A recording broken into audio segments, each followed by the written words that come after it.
Good morning everyone and happy Tuesday.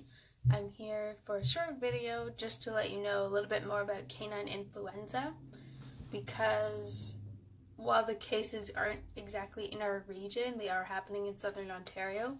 This happened end of February, early March, and just in case you're curious about what the symptoms are, what the expectancy is like, what treatments are available to you, that kind of thing.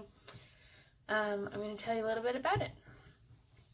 So for those who don't know, canine influenza is a highly infectious virus that presents somewhat like our common cold would. So with fever, coughing, tiredness, loss of appetite, nasal discharge, occasional vomiting or diarrhea. It is not zoonotic, meaning it cannot be passed to humans, but what the higher-ups are worried about is that the strain of H3N2, which is canine influenza, will mutate so that it is infectious to us. So that seems to be the main concern, other than the dogs getting affected. The cases are all linked to animals, specifically dogs, imported from China.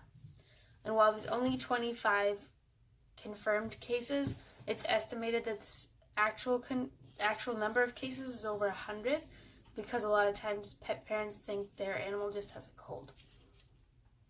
Most of these cases are in central Ontario, in Orillia and Gravenhurst, but these 25 cases follow two other confirmed cases in the Windsor-Essex area, which was also linked to dogs imported from China. So there are vaccines for these dogs in the high-risk areas, and especially those with confirmed cases. They do suggest that you vaccinate your pet. While the problem is that a lot of vets don't have the vaccine unless you live in one of the highest risk areas. So that can be a concern as well. There's also two strains.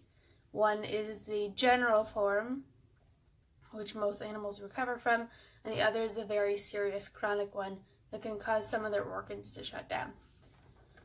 So if your dog is suspected to have canine influenza or is a confirmed case, you want to keep them away from other dogs for at least a month, because that's how long they're infectious for. And another concern is that if you are going to take your animal to a vet, call in advance, because the animals sitting in the waiting room could also be infected if they aren't given enough notice. So if you call and give the vet notice, they'll clear out the waiting room so that you aren't at risk of infecting other animals. Hi, Petra. The reason this keeps happening is because the Canadian Food Inspection Agency doesn't require adult dogs to be quarantined or examined by a vet upon arrival. They only check that they have their rabies vaccination, and then they're passed through. A lot of times they aren't even looked at. They look at the papers that are attached to the crate and then wave them through. So in 2014, Canada had over 6,000 dogs imported, which, considering how many aren't checked, there's probably a lot of them with conditions and diseases that we probably don't want spreading around here.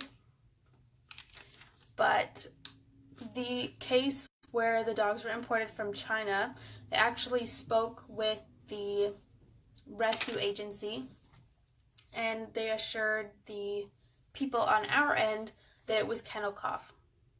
And because the initial symptoms present the same, nobody questioned anything, rather than at least getting one of the dogs tested to see if it was actually kennel cough or not. So that's why all the cases came here, because nobody actually checked. But they are infectious 24 hours before they show symptoms, and the symptoms can last for greater than a month.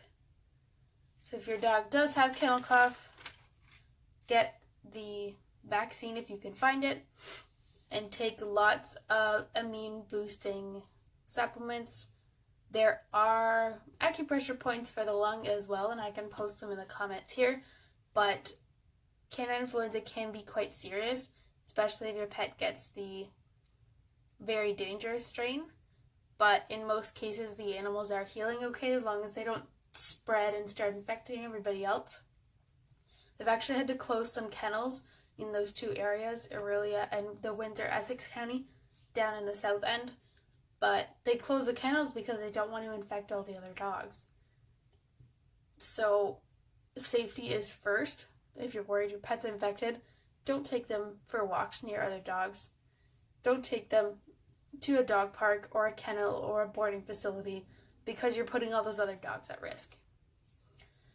That's all I have to say about canine influenza. The first live video from May is going to be about pet food labels. I will try and keep the rant short, but pet food labels is also what I'm doing my educational newsletter about for May. If you don't know that I do educational newsletters, the middle of each month I send out a newsletter about a specific topic to educate you more on resources, why it's happening, all the things like that, what you need to know. The first full week of May, I'll be away, so there won't be a live video that week. So there's only 4 for May, but I will be out enjoying the sun and the sand. So I will be back the following Tuesday, and we'll get back to super fun educational things. But I hope you have a lovely Tuesday. The weather's finally great. Come on, who doesn't love that? But get outside and enjoy, and I will see you next Tuesday.